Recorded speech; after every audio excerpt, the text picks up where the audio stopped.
ça va Mais rentrer. quelle finale! Ça va rentrer, c'est Cofidis qui roule pour Milan Fretin. Ou alors Van Der Poel, il fait un sprint de mammouth de 600 mètres, mais en a-t-il la force? Ah, ils sont au bout là. En a-t-il la force? Il y va, Mathieu Van Der Poel, évidemment, il n'a pas le choix, c'est sa chance.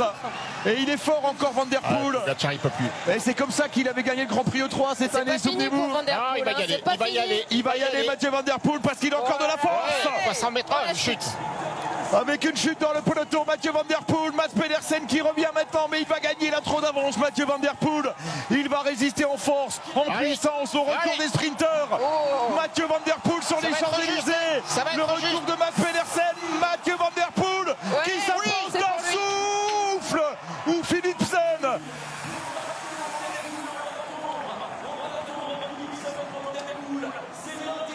Incroyable ce final. Qui a gagné? En tout cas, c'est un double Alpecin, j'ai l'impression. Mathieu Van Der Poel ou Jasper Philipsen. On a vécu le final le plus dingue de ce Tour de France 2026 et de l'année même peut-être. Et la plus belle étape sur ce tour. C'était monumental. Ah, j'espère quand même que c'est Van Der Poel.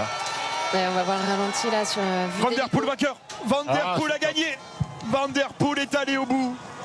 Regardez avec l'hélico. Et Pogacar qui a voulu lui emmener à la victoire. Van Der Poel, il savait qu'il n'allait pas gagner contre lui. Il était beaucoup moins frais. Et on l'a vu dans les derniers mètres se remettre en danseuse. Van Der Poel, il n'en pouvait plus. Ça nous a rappelé un peu le final du Grand Prix E3 cette année. Il s'est arraché pour y arriver. Philipsen, c'est vrai, il est en deuxième position là, dans la roue de Mats Pedersen. Les derniers mètres, Van Der Poel qui est à l'agonie. Ouais, c'est pour Van Der C'est Poel. lui qui s'impose devant Philipsen et Pedersen. Oh là là là là. Eh ben,